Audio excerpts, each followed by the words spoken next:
Welcome, everyone. Sorry about the 10-15 minute delay, but we're finally here. Can you believe it? TST Round Table, August the 2nd, I believe, Correct. 2017. So we want to know what's on your mind. We're going to tell you a couple of things on our mind. I'm G. Trulia, the president of the TST. I'm Pierre Respo, the vice president of TST. Eric Dibner, secretary. Rich Peterson. John Grossman. All right, so we're all here. You got a mix of instructor, shop owner, technicians, troubleshooter, Ritzy Shorts over here. He's Mr. Expert and stuff like that. And of course, you have Pierre, Mr. BMW or Volkswagen. So as we go through, we want to know what's on your mind. First, we'll have a little discussion. We were speaking about this before.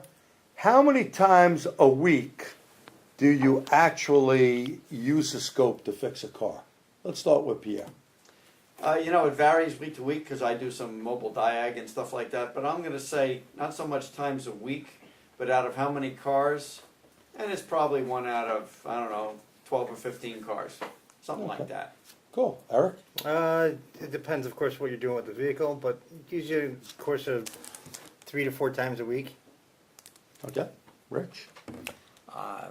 I have to admit that I don't use the scope that often because I don't get involved in drivability problems as much as some of you other people do. So you have more of electrical failure stuff. Electrical failures, correct. Okay, so meters and Short circuits. Short circuits. Why don't they call me Richie Shorts? That's why. And John?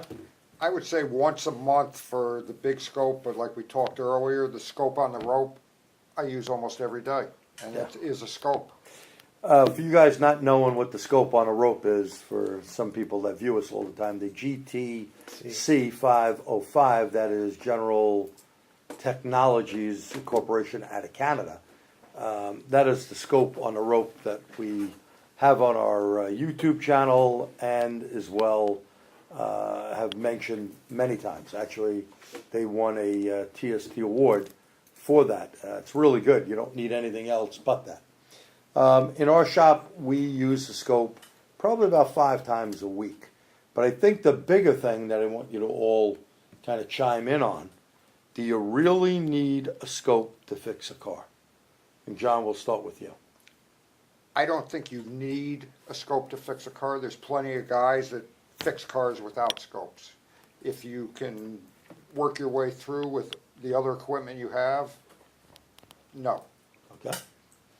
And Rich? I also think for someone who's not familiar with the scopes, it's going to put them in the wrong direction anyways. Okay.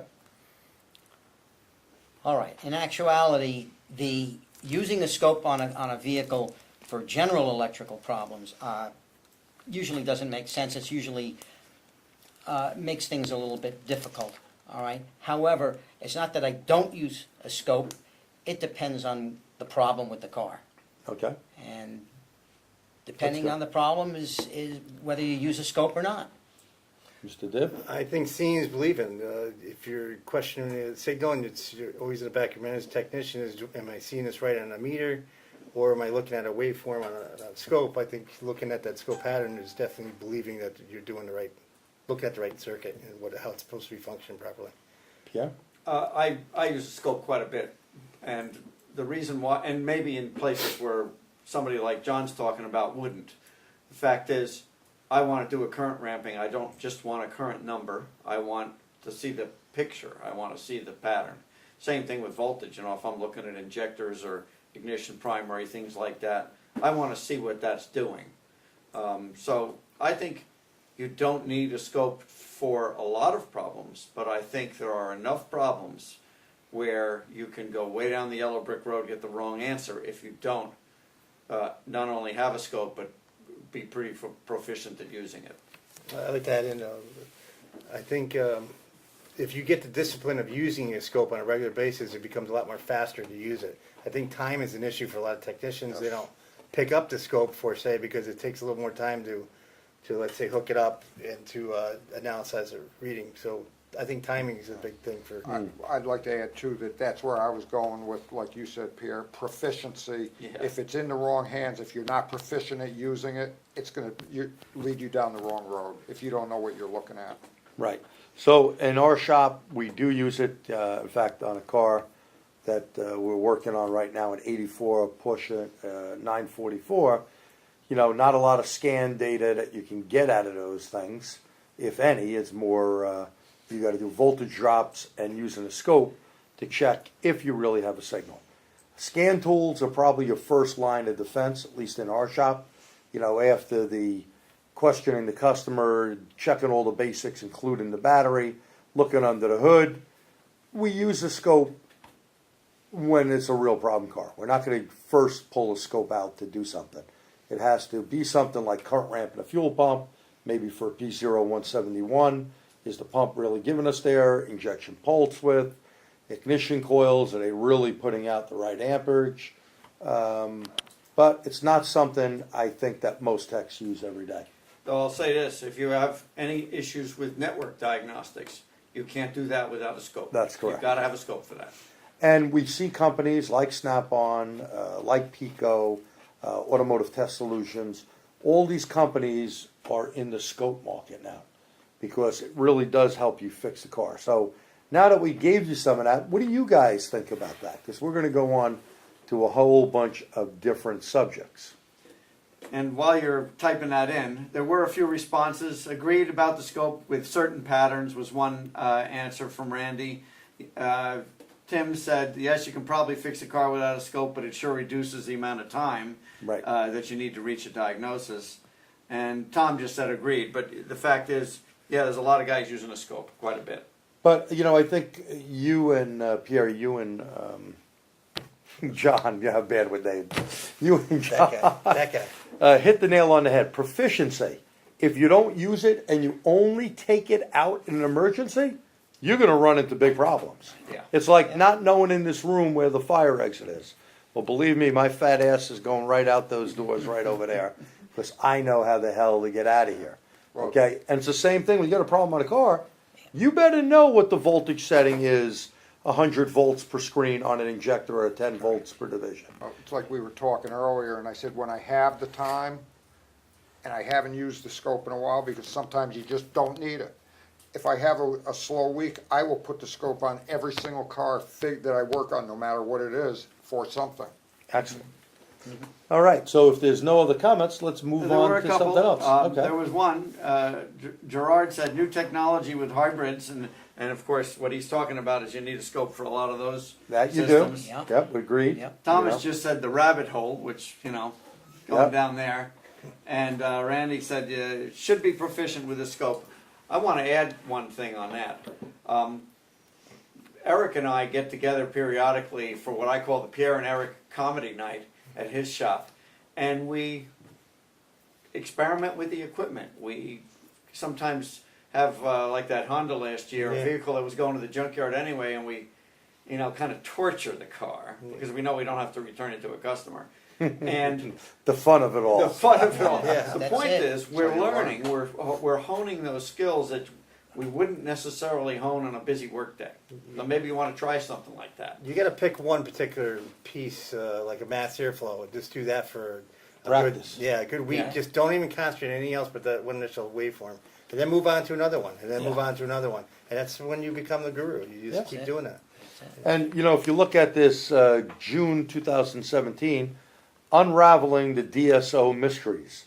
So I think Pete Meyer and maybe someone else, Bernie did it. maybe Bernie wrote this article.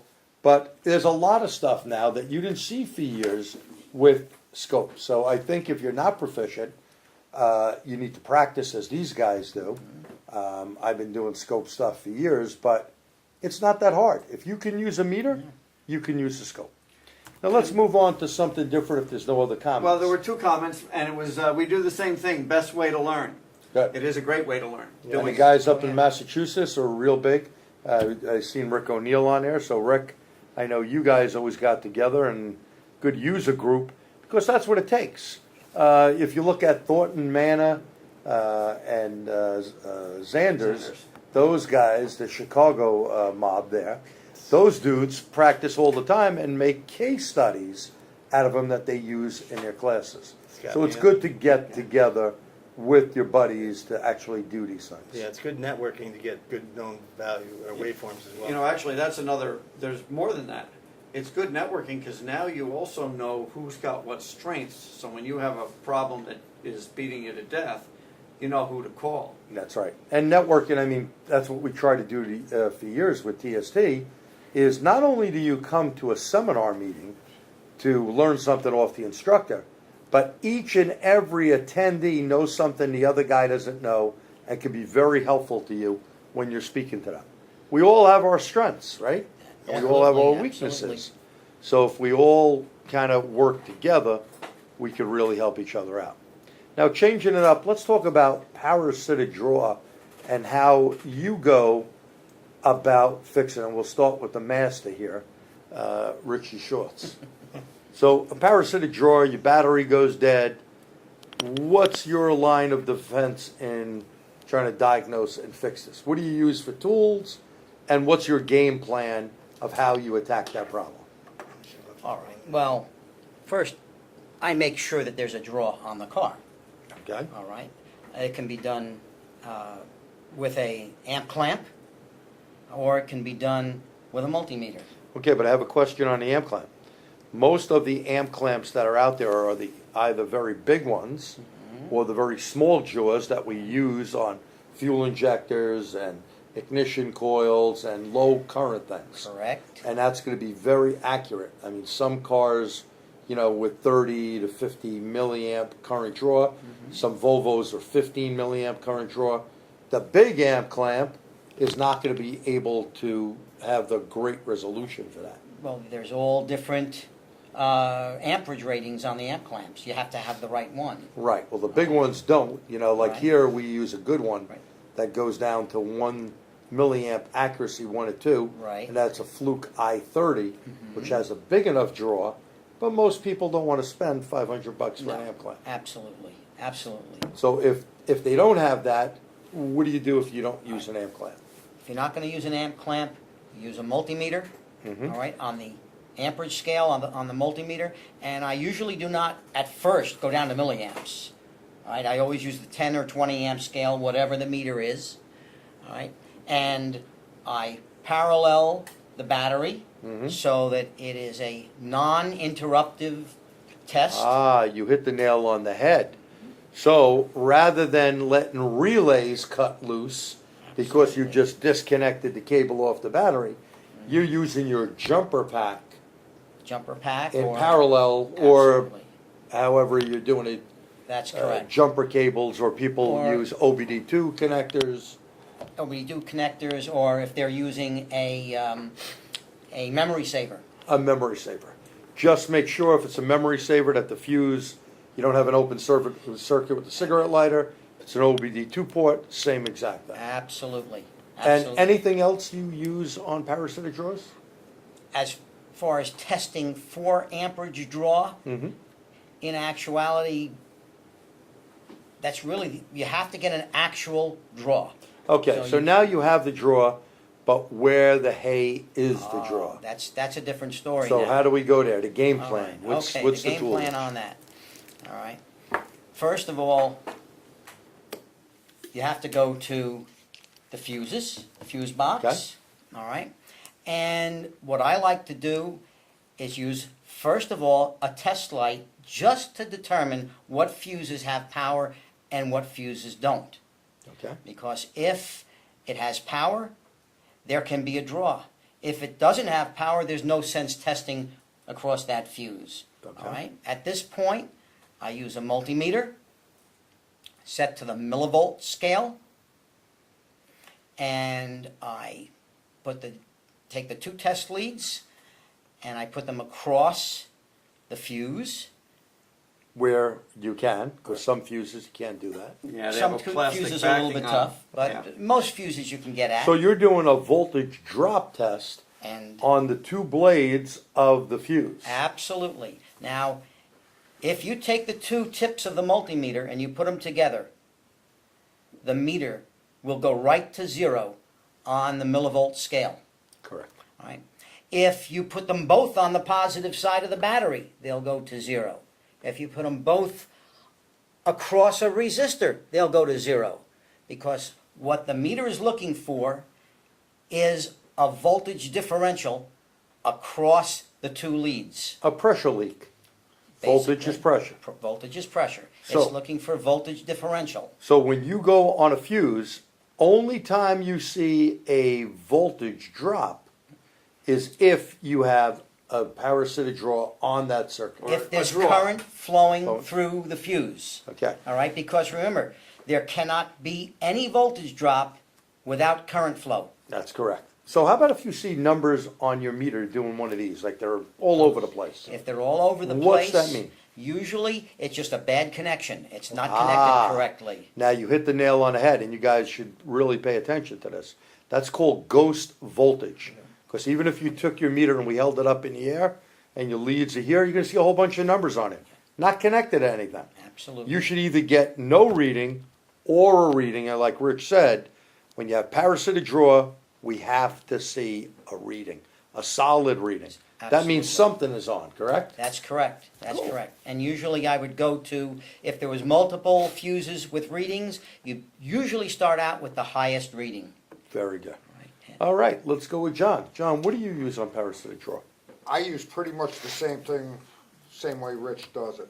What Okay. I do use also in my diagnosis is I'll get the thermal imager and start Excellent. looking for hot spots. Here's the guy who told us all about And it, Rich, but he didn't mention it. Rich is the one that I learned that from. And normally We what didn't talk about that. and I'll be real honest with you, normally what I do, if it's a overnight thing, on the hot days, you're not gonna see it. No, you Ah, won't. very I good. bring the car home with me, I have the fuse boxes accessed, That's right. I have the dome-like fuse out so I can open the door to the car, and I go in at night when it's cool and there's no sun, and that's when I'm looking for the problem. So, And- you know, And I generally find it in a few minutes. John, you brought up a great thing. I wrote a couple of articles, more than a couple, but at least come to mind, like on a Honda. If the car is hot, a thermal imager is going to see heat. Everything is going to be It's all bright. gonna be the same. So John brings a good point up. You know, if its car hasn't been started, it's not in direct sunlight, you're going to see the differential of temperature. That's why most thermal images work like that. The vehicle has to really be Cool. temperature stable. Yes, temperature stable, very good. Doesn't have to be 50 out, doesn't have to be 0 out. It has to be It could be 80s, it's gotta be stable to see the That's correct. differential. I will usually go out about 11:30 at night, and by Yeah. then. I mean, it's I've gonna done classes- It's gonna stick out like a sore Yeah. thumb. I've done classes here and gone right outside and seen it, but also during the day we've done it. So very, very good. How about you, Eric? What's your attack plan? We're kind of spoiled because we do know Richie, so that's a network part. But yeah, I do use exactly the method he uses as well. I'll either use an amp clamp around it at first and see if there's a substantial draw. If I have to get down to the nitty gritty where you're looking for lower readings, I'll go in line with the battery and do it that way. And also use a thermal imaging. Me and Pierre found a problem with a BMW one day without that thermal imaging. We would have been around. Yeah, we would have been We dancing would have around been for dancing a around while. for hours. So that thermal imaging, as much as it costs, as much as you guys think Oh, it's worth it. And- it might and- cost money. And I'll say this, I don't use that FLIR often. I mean, like it's not an everyday thing, but when I need it, it's wonderful. Like so many of these things. By the way, there's a bunch of comments, and pretty much Don't get everything to we've them. said are in them. But I'd like to add one thing to that.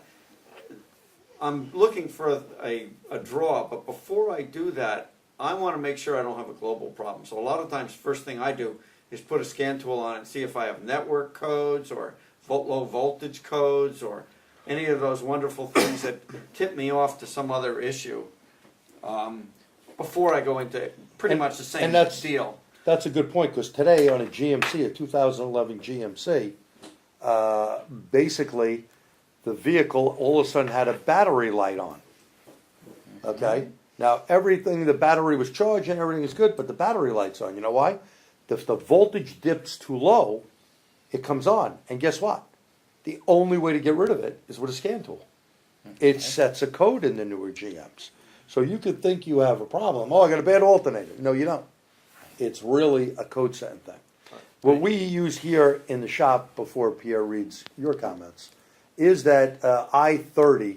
It's a very good amp clamp, like I mentioned before, that really fits around all the cables. A little pricey, but we don't use meters for the longest time now. And the reason for that is we can actually see where the real draw is. Voltage drop on the fuses, we don't use that much anymore because too many cars don't have that, and they got a gazillion fuse Well, boxes. just to reach the fuses. Just to reach. Yeah. You go to a BMW. Well, how about the three-prong ones and Yeah. all the ones that are covered up top? We also use the thermal imager. That's the one that really shows us, hey, there's something there, and then we're gonna take it from that point. Let's not forget the alternators is one of the first things we look at, because the diodes could be bad. Yeah. I would like to add that, you know, going back to testing the fuses, what I use on those, which I sure wouldn't have, it was given to me, I wouldn't spend the money on it, but I use the amp hound, Yeah, I got one as well. Yeah, which makes testing the fuses easy. I wouldn't waste the money on it because you can do the same thing, but as far as just sticking it up there, it's got different size adapters Yeah, for it's different quick and easy. fuses. It's And quick. it's good, yeah. During the day It's when kinda the hard to do car's this. hot, yeah, it's gonna give you a quick 1-2. yeah, because doing this with the probes and Yeah. stuff. So Pierre, read comments Well, from, basically, a lot of these comments were the same, you know, voltage drop across the fuse, and a thermal imager amp clamp, you know, a lot of the comments were the same type of thing. The last one was, if the vehicle has more than one fuse box, I isolate the draw with a low amp clamp on the positive cables and then just basically divide and conquer. yeah, It's sure. There we go. kind of what Jerry was talking about, but instead of using thermal, using, you know, just Amp clamp. clamping them, right, yeah, amp Correct. clamping it and finding Very the, good. the root. Now, I'm gonna say one thing about battery drains. Many times, customers come in and say they have a battery drain. If you amp clamp it or you test for a drain and you don't find a drain, the one thing you've gotta do on that vehicle is a battery starter correlation test. Because many of those disguise themselves as a battery drain. All right? And it's very easily done by doing, cranking the vehicle about 5 or 6 times with a voltmeter across the battery using min-max. All right? That's recording the whole time you're cranking. And then using an amp clamp on the battery cable, getting a starter amperage reading and a battery reading. You find if the battery reading varies greatly between those 5 cranks, all right, you may have a bad battery or bad connections. If the starter amperage reading varies greatly between your cranking, all right, that starter is probably polling, and that's what I find a lot. All right. And people think it's a battery drain. What car. I've been doing lately is playing with the thermal imager, looking at bad batteries, what I know are bad, looking at connections. Oh, And you can connections. see when the cells are shorted or when you have an open cell, it's plain as day on the image.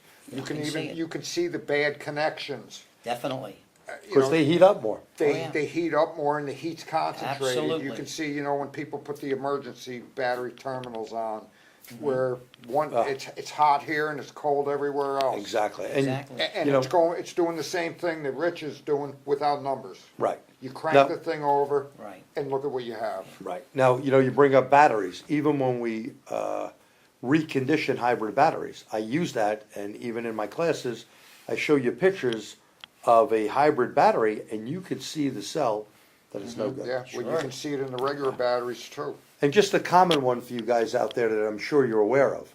We stock at least 3 to 4 Honda AC relays, because when you get a parasitic draw on those, 9 out of 10 times it is the air conditioned relay.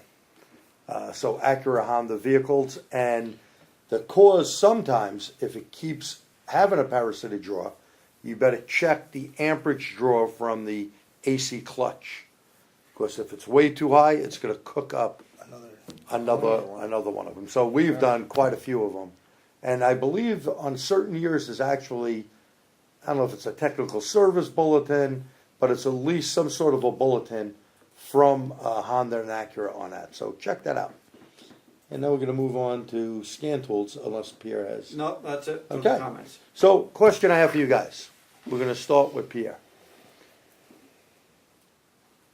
What scan tool do you pick up first for drivability, and do you trust it?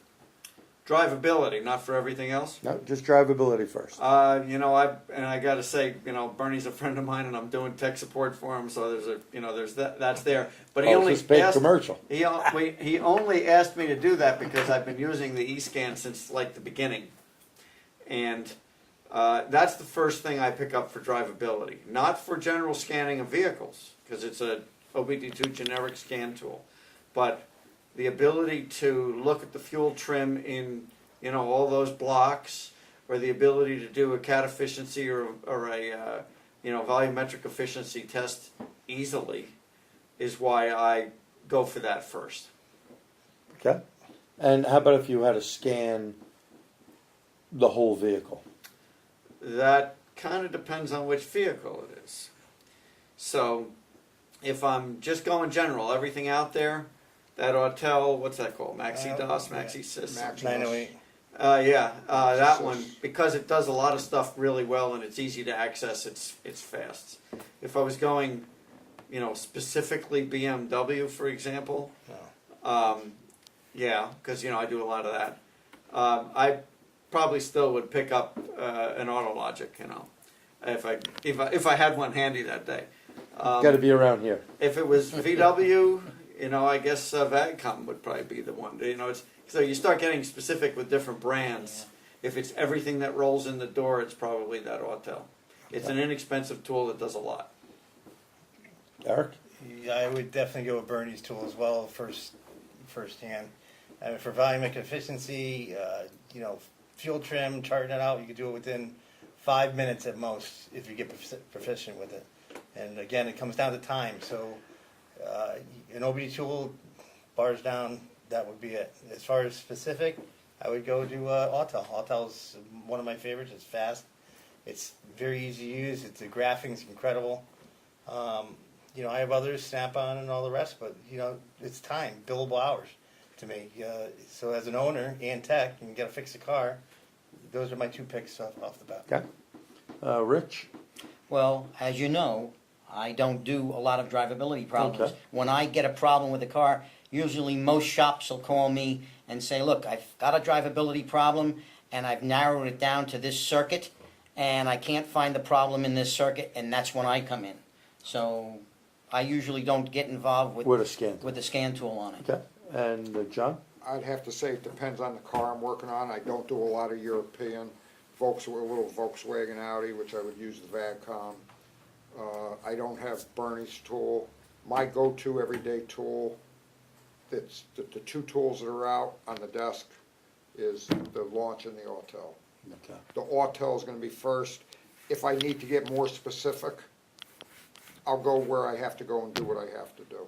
Excellent. Now, were you guys aware, well, I know you are aware, except for John, you weren't here. Are you aware that on any of the Android platforms that Launch has, now they have this thing called Tech to Tech? Tech to Tech is I could pick up my Android device from Launch, and if you have one, I could actually see everything. See, you shouldn't have told me this. Because it's going to annoy me now. So I can see everything on his vehicle and actually do bi-directional. So it's pretty cool. Yeah. Now, here, not many people have, and I must confess, companies do send me a lot of stuff. So I have the Launch, which I think works very good. When a car comes in for drivability, we use first a real quick check is the Launch Code Reader 6. Very inexpensive tool. In fact, ours looks so beaten up, it's amazing the damn thing still works. Once we see what we want to see there, we will put the Bernie tool on it. And when I say the Bernie tool, the eScan. We can do relative compression with it. We could do volumetric efficiency, cat efficiency, and of course, we love the fuel trim chart. Because on your scan tool, how do you know, let's say, 2 long-term fuel trims are at 10%? Well, is that a vacuum leak? is that a fuel delivery problem or is that a sensor issue? Now, in case you don't know this, there's different blocks. So your scan tool, and I did see this just the other day on Autel.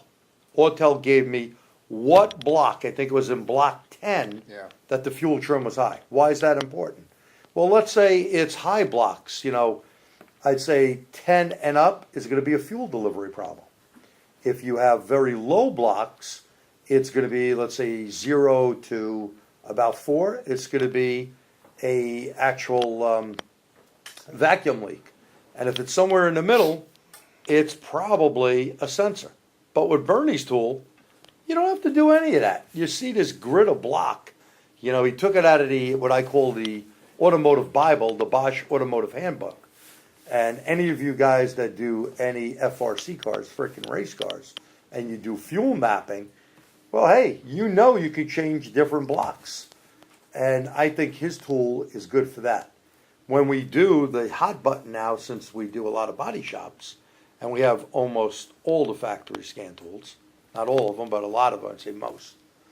But a lot of times we don't even want to pull them out. We'll either use Launch or Autel, which will sweep through every single And fast. and Yeah. fast on a car. Not to say I won't use Snap-on, okay, and OTC, but I need to depend on the tool, and time is money. So those are the two, the Launch and the Autel. We used Launch before that, which gives you a nice report and gives you a pre and post scan in case, before body shops were asking for it. We do it for our own customer. Yeah. Because we could show them, hey, Mrs. Smith, you got an ABS problem. You got a body control. You got an IC problem, an instrument cluster. And what I'd add too is, and I'm sure you do it too, even if it comes in for a drivability complaint, I got the Autel or whatever scan tool on there, if it's gonna do an automatic scan of all systems, because there's other things that are gonna cause We drivability. talked about that on Mechanica Yeah. round table, the pre and You So post. bet. every car that comes in gets an auto scan. You bet. That is a biggie. It becomes a liability if the Yeah. customer takes the car and you didn't do that beforehand and document it and hand it to them, even as an upsell It- for the customer. You print it out, it's there, hit report, and you're done. It It might might- have a since you. Yeah, and Yeah. in case you don't print, you got these things. That's my Use favorite, these yeah. to take the pictures, and even when you get a code, just a quick reminder, how about the freeze frame? Make sure your tool allows you to see freeze frame, and make sure your tool allows you to see a pending code. When I was just teaching out at Auto Mechanica, I had a GM vehicle that was really in the shop, and I used it as a case study. It had a P0300 code, and it had two lean codes, a 171 and 174, and a map sensor code, range and performance, I think a P0106. Now, that being said, if you never looked at pending codes, and I'm not here to badmouth scan tools, but I looked at a couple of them, and they didn't even allow you in the generic mode to see a pending code. And that's no BS. So check your enhanced scan tool out. That means it's not an OE, it's one of the big brands, the blue, the red, the purple, whatever color. Check them out and see if your scan tool gives you everything in generic OBD2, because that's really going to help you fix the car. We would have never fixed that car without it, because it was really the map sensor problem, and knowing the conversion or the formula of map minus baro, when you seen you had about 14 inches of vacuum, of course the car is going to run. It's commanding, fuel. The barrow's off. If barrow's off, everything is off. Fuel delivery and timing. So, any Yeah, comments so before we move on? In a couple of areas. So the first one was for drivability, for that kind of stuff. There were a few that mentioned Snap-on, a Modus Ultra, and so forth, and a couple of guys that say we like to rely on factory tools. And I agree with all of that. I mean, they all have a great function. For me, though, when it's just drivability, I like that ability to graph, trims and so forth. However, like we've just been discussing, if you're going to do a whole system scan, then you start getting into the real factory tools, or you get into Snap-on, or you get into something that can do a quick auto scan and go through the whole car. That's really a CYA thing for me. I want to make sure that customer knows that they have all these other things we saw, so they don't leave and or try to accuse you of something and say, you broke my car or whatever. You document it. If it's big enough, I usually pick up the phone immediately and say, I just looked at your car. In other words, I haven't done any work yet, but I see all these things, so just so you know, this stuff is in your car. And I would like to add that, I've got 16 scan tools in my box. Whatever works for them, I've got a brand new Snap-on Verus Edge, updated. Whatever works for what you're comfortable with, use it. If you're comfortable, I like and the the vehicles you Snap-on work for on. graphing. I don't like it for a lot of other stuff. That's my opinion. But see, now that brings up a good thing, because we have a lot of them, as you know, right out here. We pick certain ones for certain cars. That's right. Now today, like for Autoland Scientech, we went in on a BMW. The guy had never been in before. He has a 15,000 mile change oil thing.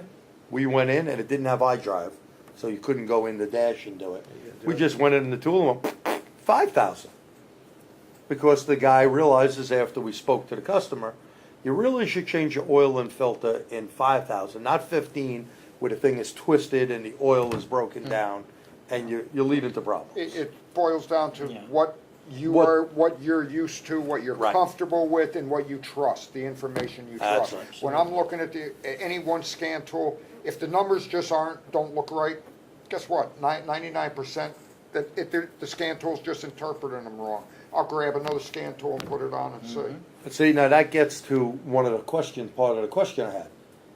Can you trust your scan tool? Now, Pierre, of course, said factory, and I'll just put a note there. When it comes to electrical problems on a hybrid vehicle, on the high voltage side, you really can't do without a factory tool. You're playing with fire.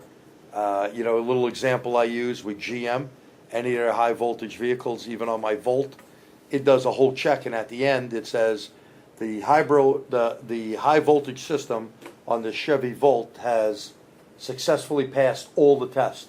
I print it out. We give it to a customer, or even on my own car, I keep the file. That way we know there's no leakage. We had a Prius in recently. It said that the high voltage system had a isolation problem. So an isolation problem is it's leakage. And now those people get that. What they do with it, if they don't want to fix it, in this case it was an old hybrid, hey, at least I print it out. You told We them. keep a copy. Absolutely. And do we trust some of the aftermarket scan tools? Not on certain cars. So as you mentioned, it's funny you mentioned that, because one of the comments Oh, look, said, I can't even see just- that far. Well, because this was actually a while before you spoke. But just a thought on networking for new hybrid vehicles, companies have preparatory program scan tools. Good to know if one friend from company X has whatever scan tool and one friend from company Y has it. What he's saying is you can share the scan tools till everybody pays for them. In other words, these things won't get used every day. That's right. And you know what? When I had a BMW shop that was one block away from a guy who had another BMW shop. Kind of unusual. And that's what we did for years. We actually would consult before we bought tools, and if it was something really expensive, we would leapfrog each other so we wouldn't have a duplication. And we had a sharing agreement. Now, It's not a bad idea. one of the guys that does that real successfully, you know him, Alan Monks up in West Point. There's about 4 shops there. And you know what these guys do? Every year, and they have all the factory tools. You buy a tool. Now that they have all the tools, you pay for that update. I pay for this update. You pay for that. And they share them. Their Napa store actually will pick it up. Hey, Eric, I Yeah. need the Y-Tac. Get it over here. Yep. Pierre, I need the BMW ISTA tool. Get it over here. Hey, that's pretty damn good. It is. It's good.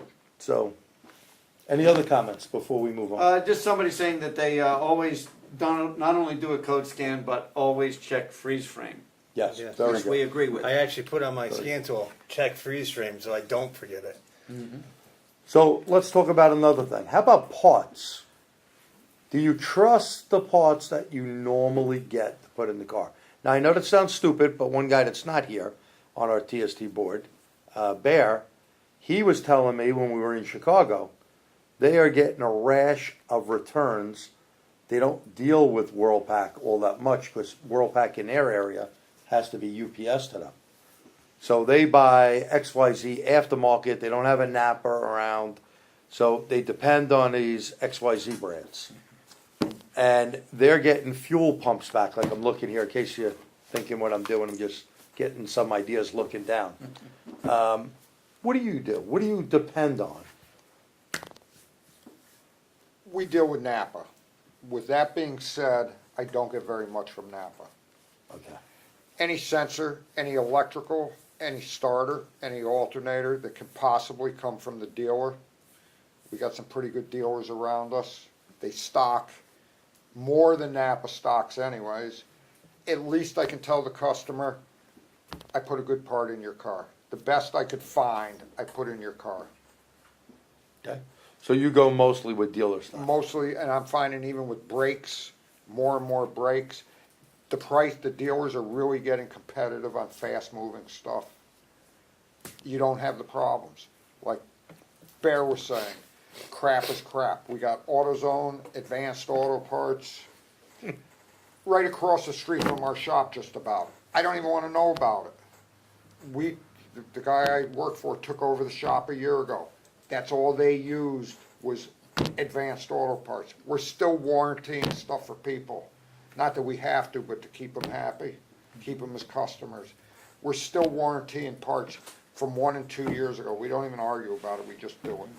Very good. How about you, Rich? What would you All right. do when it comes to parts? First of all, I deal primarily in electrical Right, parts, all right? I think we know that by now. Absolutely. So, the shops that use me, if they have problems, I always tell them, go OE.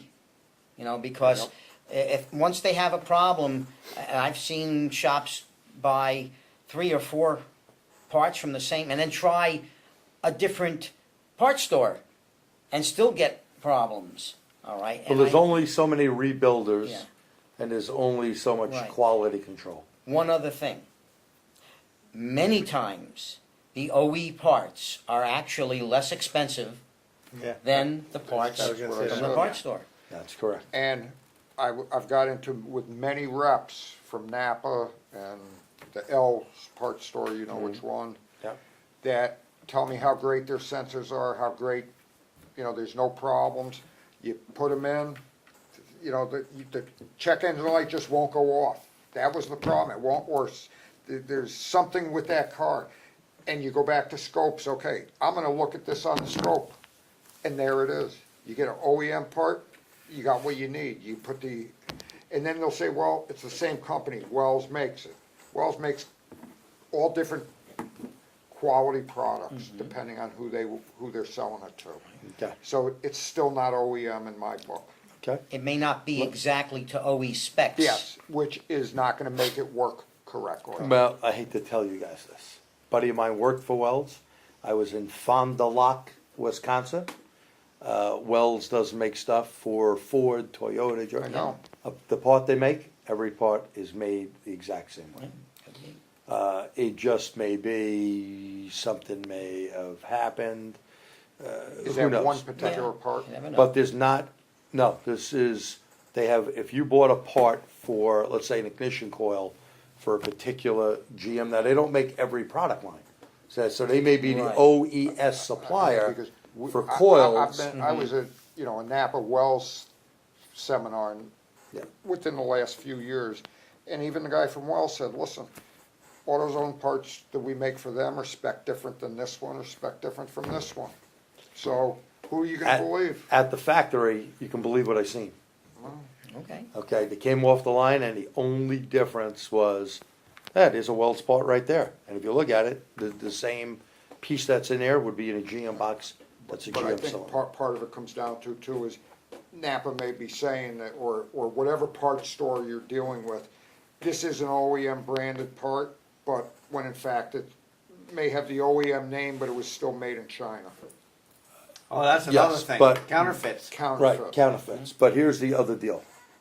If they're an OEM supplier, and here's, I think, what you maybe not fully understanding.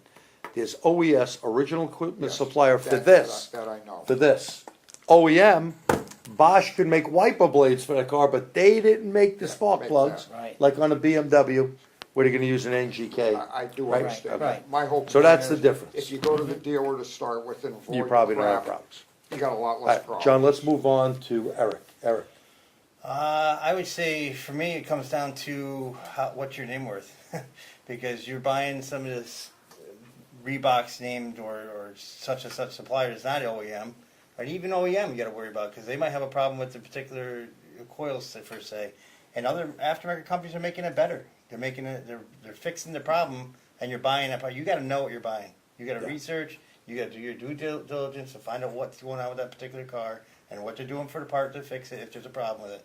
So it's a catch-22. You could buy parts cheaper a lot of times from a dealer. So yeah, the dealer is cheaper yeah, sometimes. so you gotta keep a mental note or a record of what parts you buy that Yes. work for you. You have to look at. You have to research, and it takes hours sometimes. But it comes down to your name again, because I'll tell you what, you be the best diagnostician, have every tool in the book.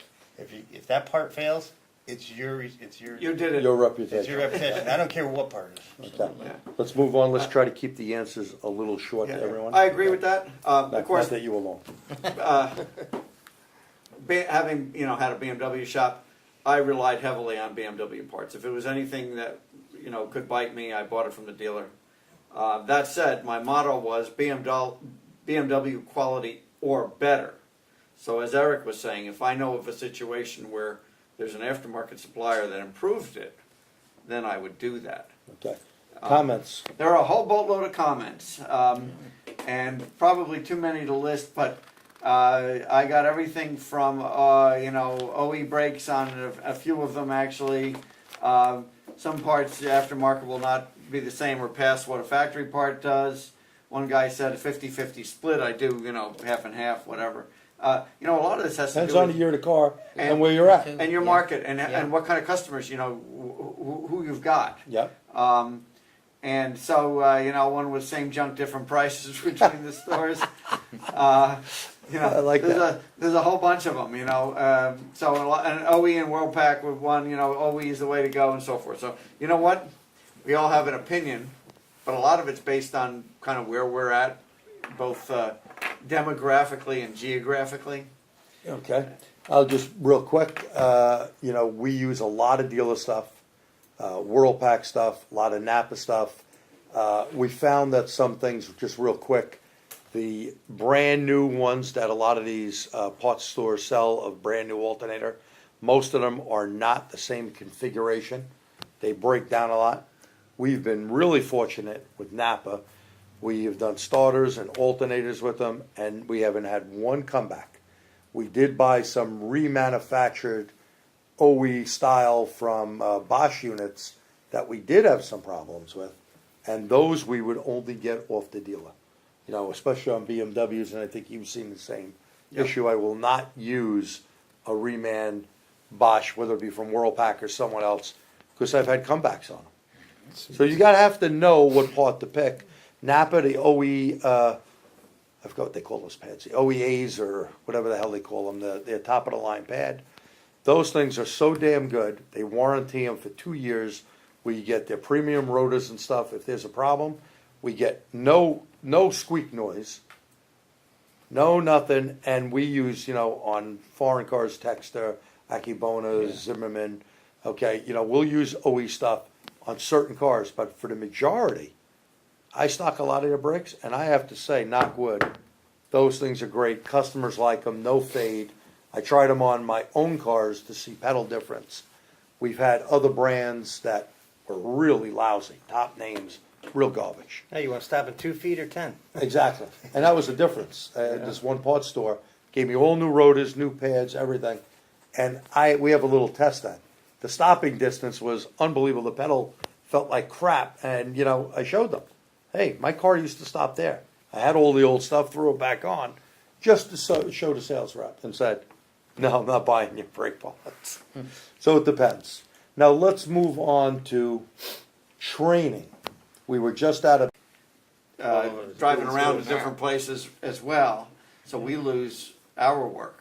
plus prep time. Plus the getting time that everything goes in together. ahead of it, right, exactly. But anyway, enough about us peeing and moaning. Let's do one last thing. We got 10 minutes left, and I'm just looking at a ad here for Mitchell 1, but it could be for all data. Let me ask questions here of everyone at this table. Do you like the information system you're using? Do you trust it? And which one do you use? Do you like it? Do you trust it? And which one do you use? John? We have all data, we have Mitchell, we have Identifix, you know, whatever they're using in theirs. We even have Chilton, something from Chilton that I've never used and I have no interest. I use all data. That's what I like every day. All data. I'm on Identifix and I'll pull up their information through there too. Okay. I'm really not crazy about Mitchell. I find it hard to use. I just never, if that's all I had, I would get good at it. Yeah. But So you think it's just familiarity well, I with it? still don't like, I don't like the way it's laid out. I don't like, you can't, it seems like it's hard to look things up. Okay. It's trying to tell you what the problem is before you're even telling it what you want. Do I trust all data 100%? No, it's like the scan tool information. If something sounds wrong, if you're reading something and it doesn't sound right, go somewhere else. Then I'll go into Mitchell and look, or I'll go into Identifix and look. That's Most of the time, is all data work well for you? most of the Majority? and if I have a problem where I can't find what I'm looking for, I'll call them up or email them and they'll get me the factory info. Very good. 20 minutes it's on the computer. Okay. Rich? Well, I use Mitchell and all data, but And you primarily- need wiring diagrams. That's- What do you do again? I think I do some wiring. That's it, I think you do. Wiring problems. I do like the Mitchell wiring diagram. That's, Yeah. I do Me like, too.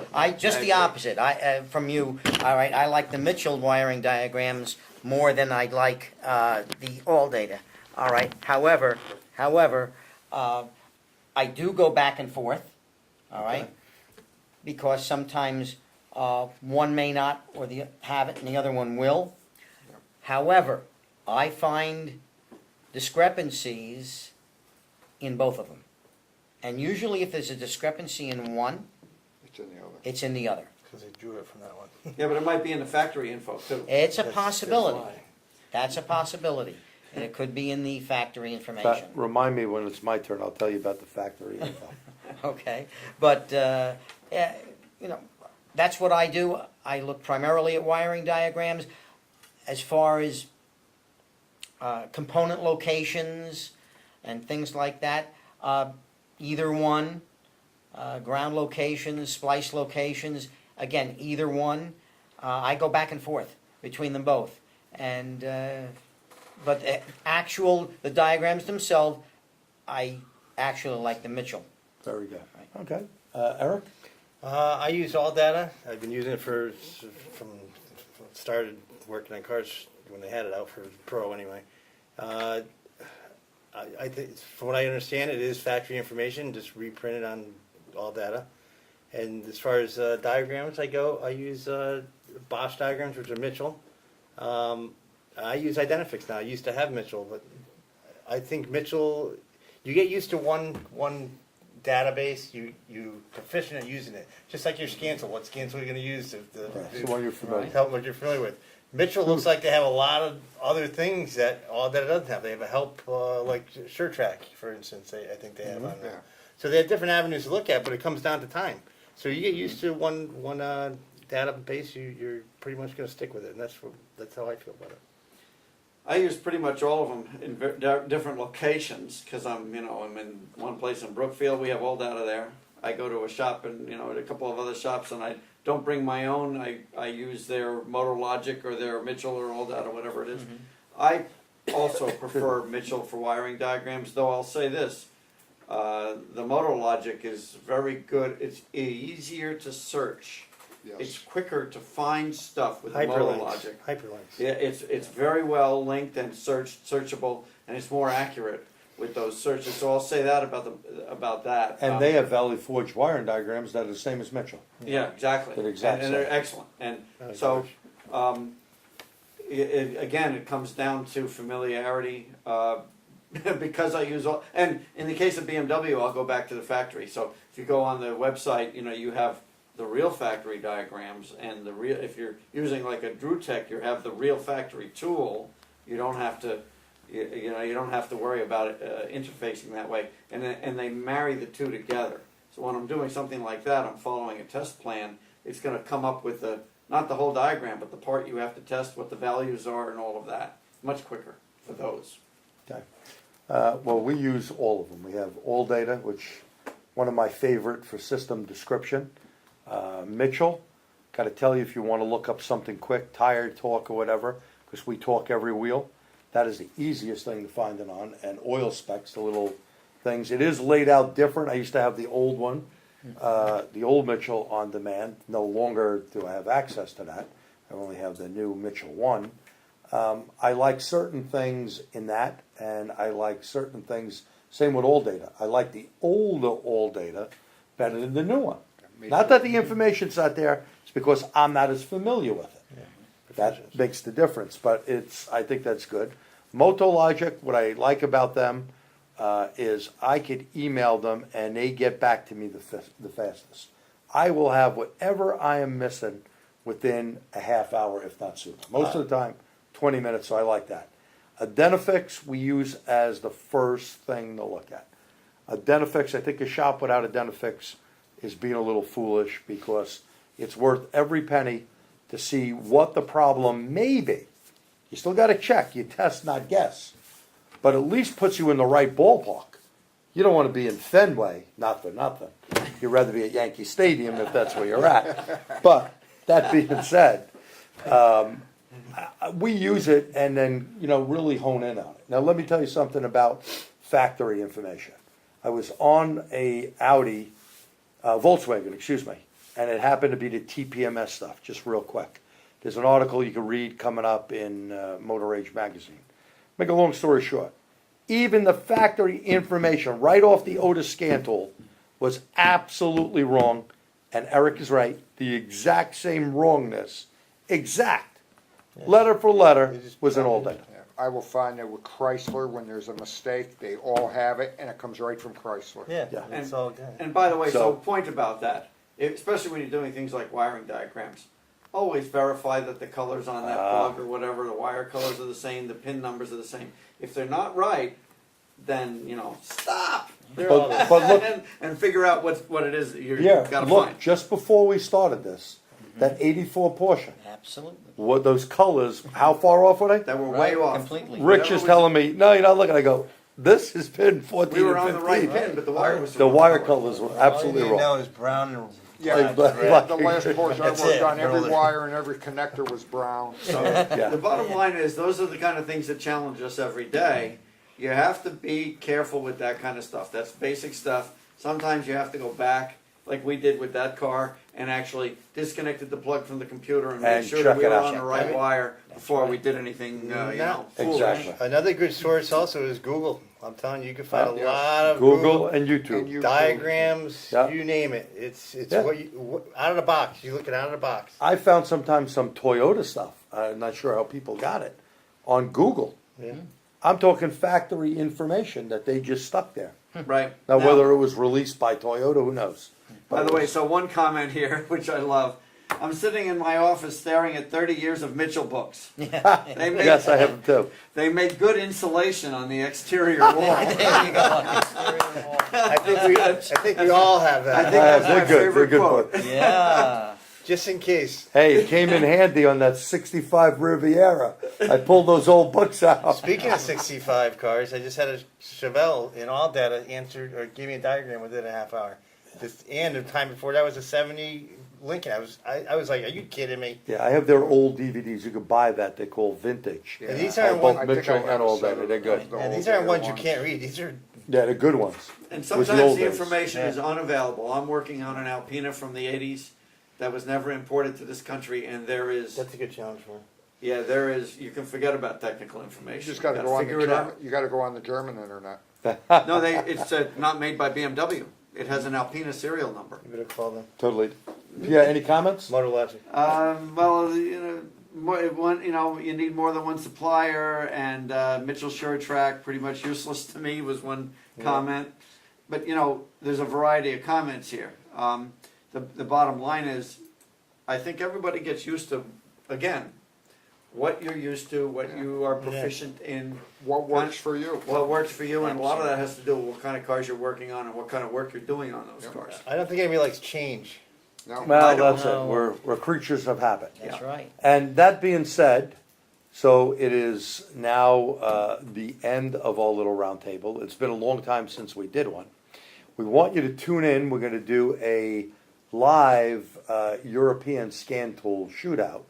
We did a couple of them, I think a GM and a Toyota. Correct. And we did get some good comments from a couple of people on what should we do with the screens and so on. You got to remember when you're going through the stuff right away, you are trying to get it really good on the camera. You don't want to look at our silly looking faces. We're trying to show you the scan tool, and we're giving you our view of what we're seeing on that particular car. You make your own conclusion. And we'd like to hear from you what you would like to hear on a roundtable, what you want to discuss, what you'd like to see us do a webcast on.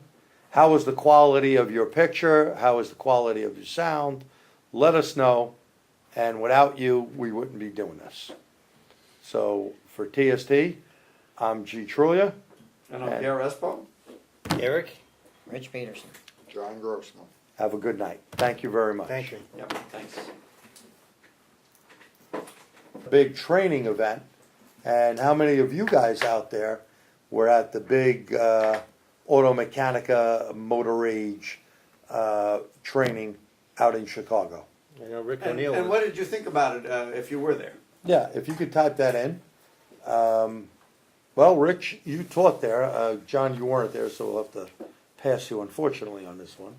Right. What did you think, Rich? You taught there. You did a couple of classes, right? You did two classes. Two advanced automotive electrical classes. Okay. And, The participants, why don't you tell us, were they interactive with you? Were they? What do you think? What was their skill level? Did they enjoy your class? Oh, I believe so. Okay. In actuality, they asked questions, Okay. which they should. So they were All engaged. right, absolutely, and had a good crowd, a good amount of people. There were in my first class on Friday. There was about 80 people. Excellent. So second class was about half that. All right, that was on Saturday, of course, to be expected, possibly. Well, that was a go-home day, and it was Go a home. nice day. Yeah, it was. It was beautiful outside. Right.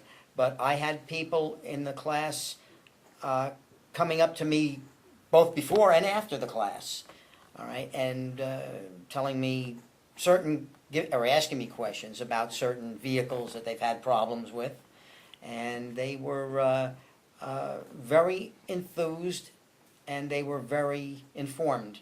Okay. Now let me ask you another question. Do you think that these guys came up to you before or after because maybe they're a little embarrassed to ask this during the class? What's your take on that? I Do you had- think these guys were, just like, I'm a little embarrassed to ask this question? Maybe one out of all of them, and that was it. Okay. So Okay, most of the people ask questions. If they ask questions in the middle of the class, it's the fact that they themselves didn't necessarily comprehend A particular thing. a you show. particular, Okay.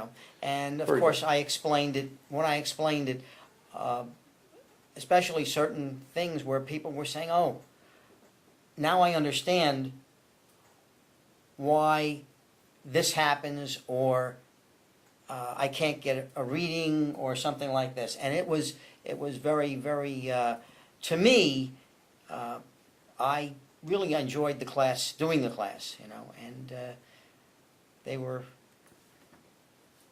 really They were good involved class. with it. Very Very good. involved, yes. Eric, you were at Auto Mechanica as a participant. What was your take on, was it 3 days of training? 5 different classes I think you could have took, or 6. Was it 5 or 6? 5. Five. Yeah. I think Five you could different get classes. Well, there's so many 4-hour classes. sessions, There's correct? so many classes you get confused with what you really want to see. Right. You'll walk back and forth going, do I want to do this one? Do I want to do that one? You're supposed to pick them beforehand. But anyway, my take of it was, you get the best instructors in the country, some all over the world. They come to one place and, you try and go to learn what you can. You don't know what you don't know. The highest trained people ask questions from a person like Rich or G or what have you, because they're not familiar with that one topic. I went to a topic for NVH, vibration harshness class. I learned immense amount in that one class. I never would even dream of thinking about new techniques. So to me, that was a time saver, and just that one class made it all work the whole trip. But you get instructors that are writing for these magazines. I mean, where else can you go for free training? I think there should have been 10 times more people there. That was only my disappointment. There was a lot more people there. And we should add this, most of those instructors, if you're a TST member, you've seen just about every one of those instructors, is that correct? We've had them here.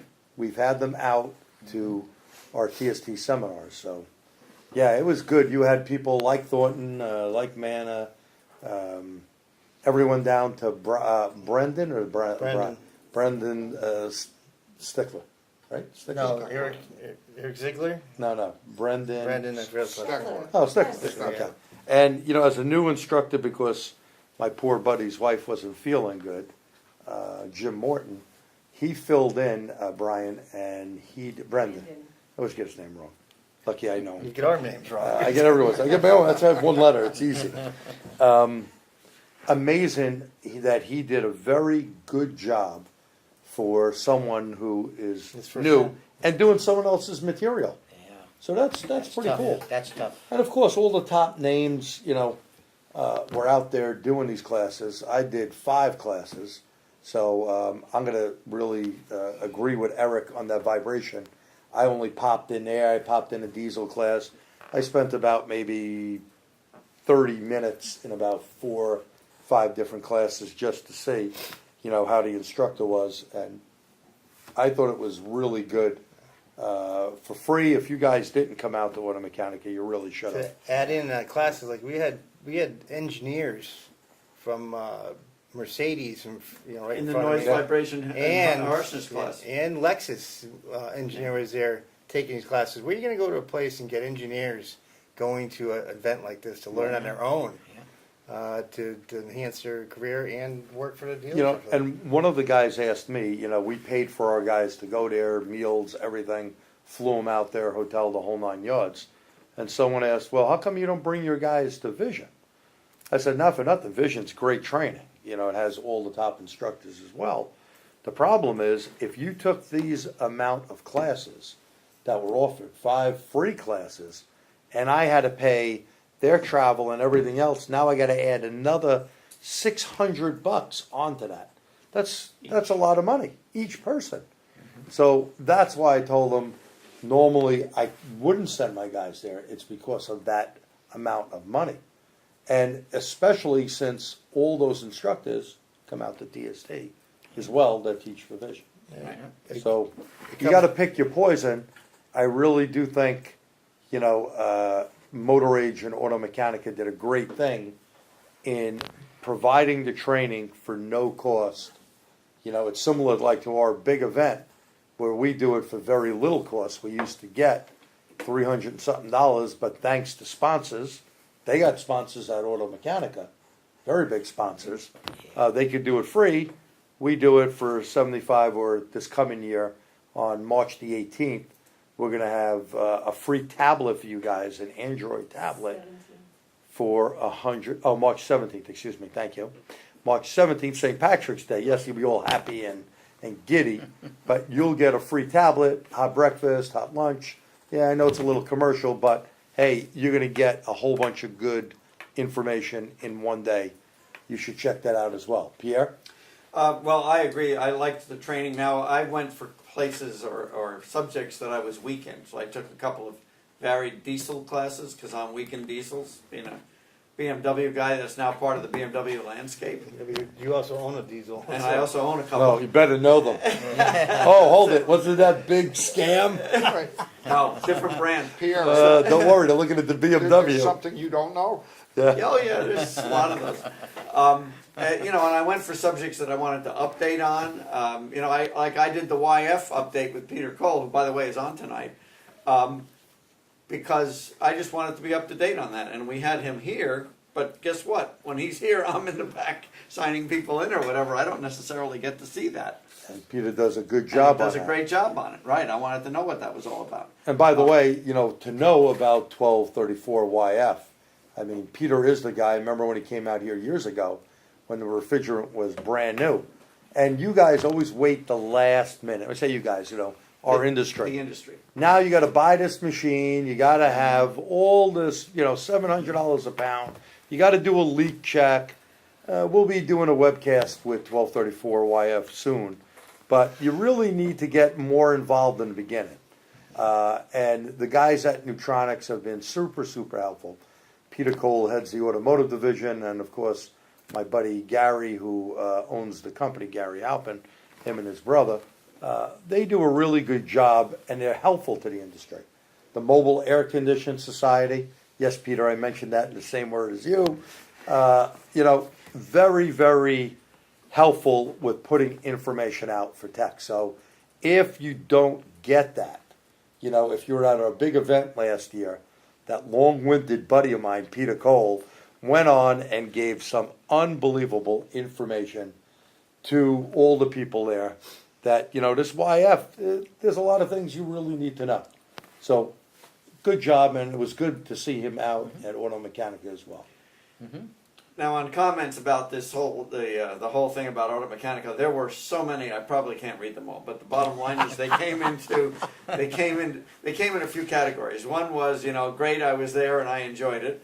There were a couple that were No, say it, whatever it is. Don't hold back. well, all right. Let me kind of go before I lose some of these. One was education always pays. It was costly. I don't know how that was. I guess it's because Yeah. it's expensive to be To in get there. Chicago. To get there. Yeah, Yeah, you know, Chicago's not cheap. Chicago, it's a big city. You know, it's Yeah. one of the biggest cities in the country. Yeah, Right. hotels are expensive. Hold it, we did get two guys go for free with that TST There you and go. Motor Age thing. Yeah. Right, Two right. guys go all paid. There was one comment about that actually. If you booked a hotel outside of the group rate, the prices were better. So you know, you just couldn't be on the buses. You had to be somewhere else or whatever, but you could get a better Convenience. price. Yeah, town is expensive. You know, things like that. But there were comments like, yeah, education always pays, and also.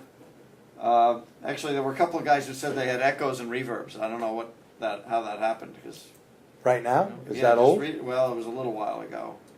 Guys, any echoes, if you can just type in? How's Yeah. the sound? So, and you know, there are a whole bunch of others. Now, you know, the floor was a trade show that was not just for the mechanical guys. So you have to understand, some of it was for the body shop, you know, NACE, the body shop industry, and some of it, as with the last time, is really industry. You know, you see vendors that really are trying to sell to manufacturers or whatever. Was that those Backstem people? Well, and They stuff had a like whole that. bunch of them. And that stuff too, right? So the bottom line is, you know, you got to expect that at a trade show. You're going to see a variety of stuff at the trade show. There was a mix, and you pick what you want to look at or who you want to talk to, and you know, you walk by the others. That's all. So at least this year you could actually see it. Yes, that's right. This year they gave us the time to actually see the trade show, as opposed to 2 hours to, you know, see the trade show, eat lunch, and get to your next session. Yeah, it was planned out a lot better. They did take comments from everyone from 2 years ago. The only thing that I believe the difference, at least on my end, my class has had 80 some odd people. I think it was 86, 84. The last one on Saturday was about 40-ish, I believe, or 50-ish. But all the classes were pretty well attended. I thought it was good, but compared to 2015, I thought it was a lot less people that I seen there, in Yes. my opinion. I know a lot of Yeah, I people think so, too. registered, Yes. but what do you guys think about summer training going in July? I don't know about you, but usually July and August, I'm on vacation. You're going to take some time at least. And if somebody in your shop is on vacation, that means the people that are left are maybe Is there a overloaded. comment? Okay. Yeah, and it's tougher, I think, to maybe get out during the summer, but maybe not. Just my opinion. I just think I would love to see a lot more people. There was a lot of hard work that went into this, but some classes didn't have a lot of people in them, which is sad. I can tell you as an instructor, you lose some of your mojo when you're speaking to less people That's right. than when you're speaking to a whole bunch of people. Absolutely. Don't ask me why, it's Some of just, us are- Absolutely. you're up there and, you see 2 people in your class. You're not gonna have the energy if there's 100 people in your class, It's just more, people ask questions, it's good. So maybe you guys can come out and help the next auto mechanica. Any comments there? There was one, I'm okay with training anytime. There was one, Good, you're okay. kind of at the mercy of the weather in the wintertime, which is true. That's true. And so far, that's So would about you it. guys like hot weather? You can just give a why. Let's see how many whys we get. Do you like it in the summer? Just give a yes. And actually, there were a few that said it was my first time here or whatever. I'm getting a Y-N-Y-Y. Okay, so So hey, it looks like- G-Man is wrong. Maybe- like it. Maybe Yeah. TST But should do some I'd say more summertime yeses stuff. than nos at this point. So John says TST should do some summertime stuff. Well, Well- Pierre, answer that question for me. Well, we tried that. And For years. Yes, we for did. years. Yes, And we we found before TST, it was STS, part of SAE. And we had very poor turnouts, and we decided that it wasn't worth doing anymore. So instead of doing that, we would do a couple of roundtables, or we would do some we didn't have webcasts back then, but we would get together and try to video something, some procedures, whatever we could Right. put up short videos that we could sell on DVD at the time. And we just found we did not have good attendance. So we decided not to do that anymore. So, but if enough people expressed enough interest, that means signing up. Yeah. So ask the question, in all honesty, everybody that said yes, Yeah. does that mean you would come? Not that we're gonna do it, but Well- does that mean that Yeah, you would right. really come? And, Or it doesn't work if you say you're going to come and you don't pay in advance, because that doesn't work for us. 'Cause Yes. a lot of people don't show up.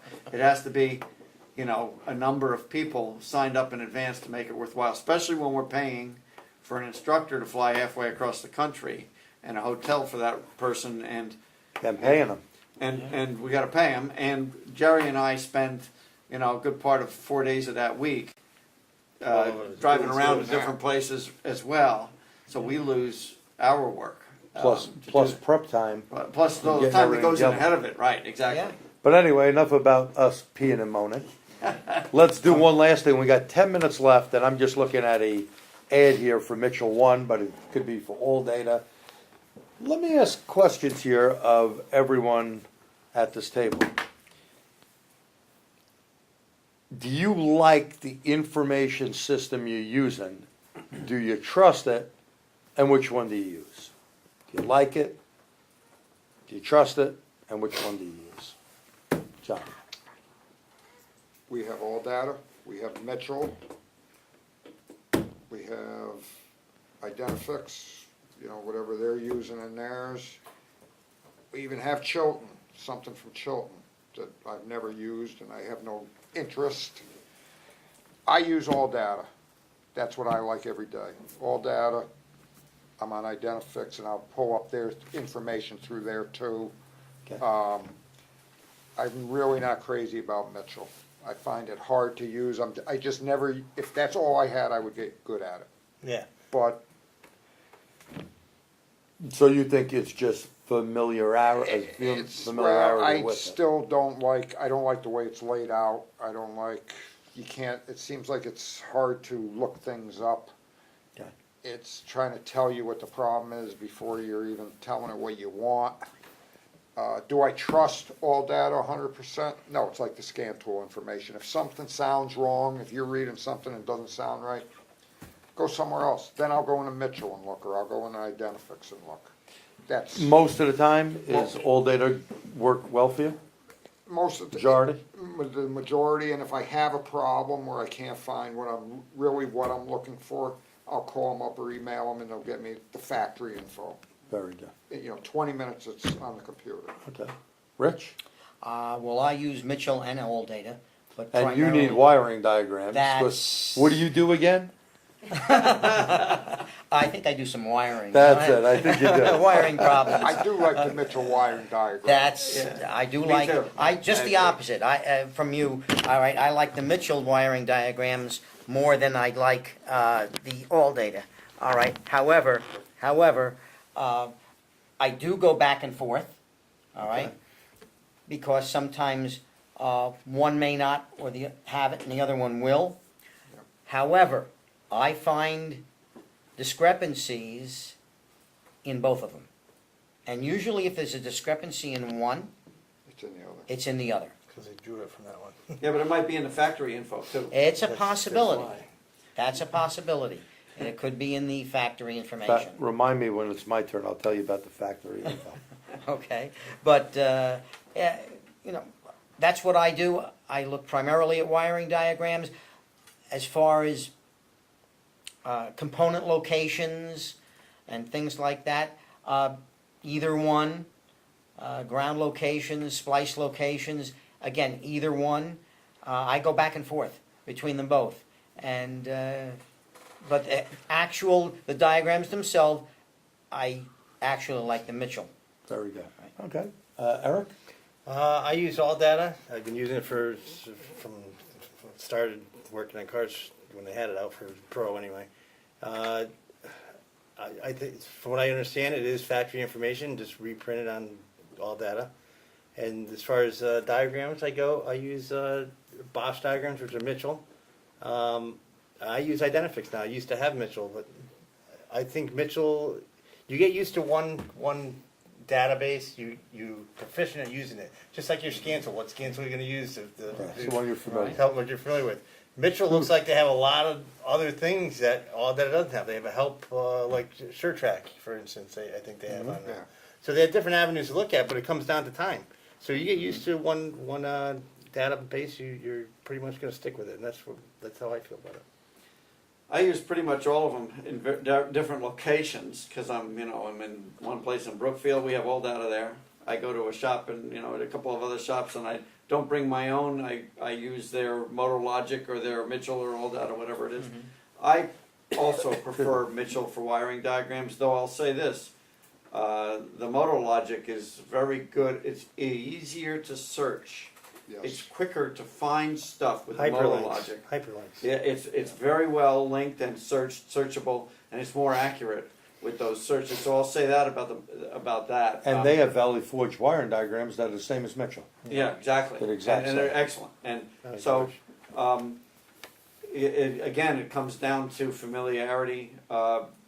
Because I use all, and in the case of BMW, I'll go back to the factory. So if you go on the website, you have the real factory diagrams, and if you're using like a DrewTech, you have the real factory tool. You don't have to, you don't have to worry about it interfacing that way, and they marry the two together. So when I'm doing something like that, I'm following a test plan. It's going to come up with not the whole diagram, but the part you have to test, what the values are, and all of that. Much quicker for those. Okay. Well, we use all of them. We have all data, which one of my favorite for system description. Mitchell, got to tell you if you want to look up something quick, tire talk or whatever, because we talk every wheel. That is the easiest thing to find it on. And oil specs, the little things. It is laid out different. I used to have the old one, the old Mitchell on demand. No longer do I have access to that. I only have the new Mitchell 1. I like certain things in that, and I like certain things, same with all data. I like the older all data better than the new one.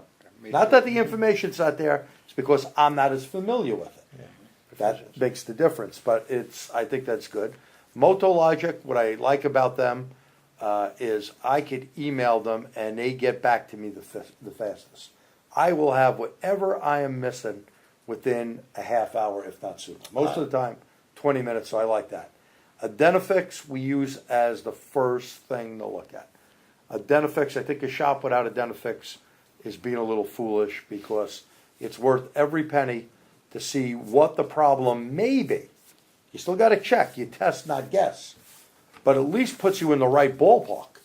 You don't want to be in Fenway, not for nothing. You'd rather be at Yankee Stadium if that's where you're at. But that being said, we use it and then, really hone in on it. Now, let me tell you something about factory information. I was on a Volkswagen, excuse me, and it happened to be the TPMS stuff, just real quick. There's an article you can read coming up in Motor Age magazine. Make a long story short, even the factory information right off the Otis scan tool was absolutely wrong, and Eric is right, the exact same wrongness, letter for letter, was in all data. Yeah, I will find that with Chrysler, when there's a mistake, they all have it, and it comes right from Chrysler. Yeah, Yeah. it's all good. And by the way, So- so point about that, especially when you're doing things like wiring diagrams, always verify that the colors on that plug or whatever, the wire colors are the same, the pin numbers are the same. If they're not right, then, stop. They're all the But look, and figure out what it is that you've yeah, got to look, find. just before we started this, that 84 Porsche, Absolutely. what those colors, how far off were they? That were Right, way off. completely. Rich Whatever is was- telling me, no, you're not looking. I go, this is pin 14 We were and on the right 15. pin, but the wire was The wrong wire color. colors were absolutely All you need to wrong. know is brown and Yeah, Black. the last Porsche I That's worked it, on, every really. wire and every connector was brown. So Yeah. The bottom line is, those are the kind of things that challenge us every day. You have to be careful with that kind of stuff. That's basic stuff. Sometimes you have to go back, like we did with that car, and actually disconnected the plug from the computer and make And sure that check we it were out. on the right Right. wire before right. we did anything, No. foolish. Exactly. Another good source also is Google. I'm telling you, you can find a Yeah. lot of Google and and YouTube. you diagrams, Yeah. you name it. It's Yeah. out of the box. You look it out of the box. I found sometimes some Toyota stuff. I'm not sure how people got it on Google. Yeah. I'm talking factory information that they just stuck there. Right. Now, whether it was released by Toyota, who knows? By the way, so one comment here, which I love. I'm sitting in my office staring at 30 years of Mitchell books. They make, Yes, I have them too. They make good insulation on the exterior wall. There you go. I think we all have I that. think that's They're my good. They're favorite good quote. books. Yeah. Just in case. Hey, it came in handy on that 65 Riviera. I pulled those old books out. Speaking of 65 cars, I just had a Chevelle in all data answered or gave me a diagram within a half hour.